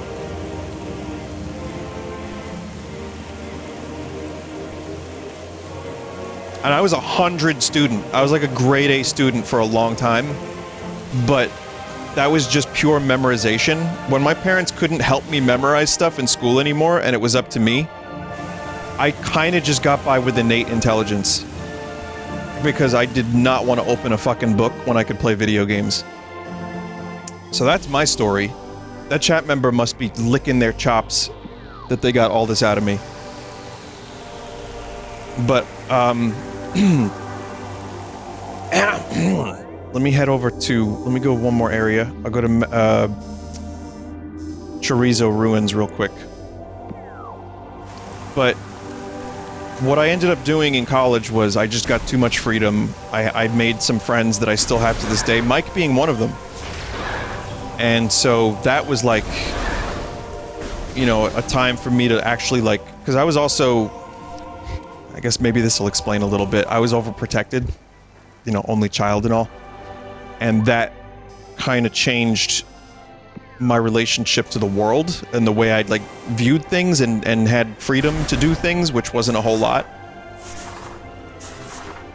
So college was like kind of a different thing for me, so I didn't care. But then maybe like a year, I never really found a major. That's why I became an English major. Now you know, I didn't really like any of the things they were offered. I didn't know what I was interested in. I was playing music. The fuck am I gonna do? Make money from writing songs? Turns out, yes. But at the time, I didn't know that.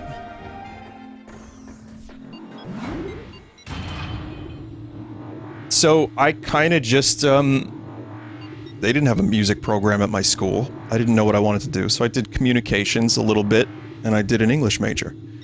And that ended up working out for me in a weird roundabout way anyway. But the point is, I started smartening up and realizing I'm paying for college. I may not be paying for it now, but I will be. And I did until I was 30. More, like 31. I don't think I paid off my student loans until I was like 31. And even that seems like a small miracle at this point. At the time, it was like, whoa, that's a long time. Now it's like, dude, 30? That's amazing, good for you. So that's where the things are at the moment, so that's awesome. And I'll level with you, it may have helped me get a couple jobs, but whatever I learned in college wasn't, like, applicable to anything that I ended up doing to make money. And even then, I wasn't getting, like, great jobs. So... But I did end up, turning things around, chat, and I stopped smoking a weed. And I make it a pizza instead, and then I started really paying attention and focusing, you know, and luckily I was taking subjects I liked, which is to say not math. And so, as such, I ended up with like a 3.8 GPA at one point, and I started doing really well. So I really turned it around.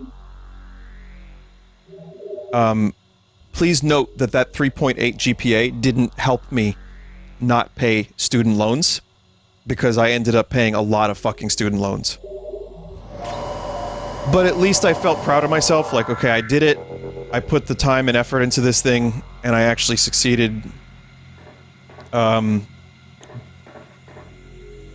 It's not that it changed my life to succeed at that thing, but it gave me a little confidence boost.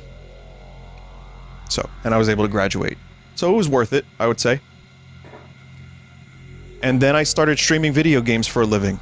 So how the fuck did I get here? Letting the days go by, let the water hold me up.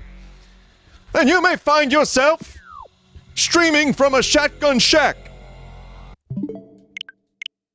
I mean, there's other stuff in there too.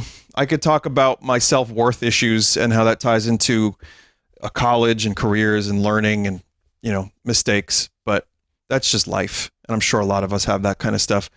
But, you know, chat, this was supposed to be a video game stream where I talked about Metroid, and it turned into this. I don't know how. I hope you don't mind that it did. Now you know a little bit about me. You still don't really know that much, but that's the point. You don't, you know, we're all different people, and that's okay. But I'm happy I could give you a little insight into who Streamer is. And I'll tell you what, I appreciate what I do for a living. I'm happy I got here. I love it. And this is great. I mean, I was talking over a Nintendo Direct yesterday. 14,000 people were watching. Are you kidding me? What is that? It's not real. It's pretty cool, though. So thanks for, you know, thank you for that. I appreciate it a lot. And I also appreciate the support that you give me, whether it be just showing up or the subs that I don't need necessarily. So, you know, it's cool. And I get to make some music. So now, let me end the stream with this cool song that I heard recently. It goes, rubber band man, got the power in the palm of his hand. Good night, everyone. I'll see you soon. I'll see you probably Sunday. I got some good pre-records. I think you'll enjoy them. And I'll see you when I see you. Take care of yourselves. And, be good.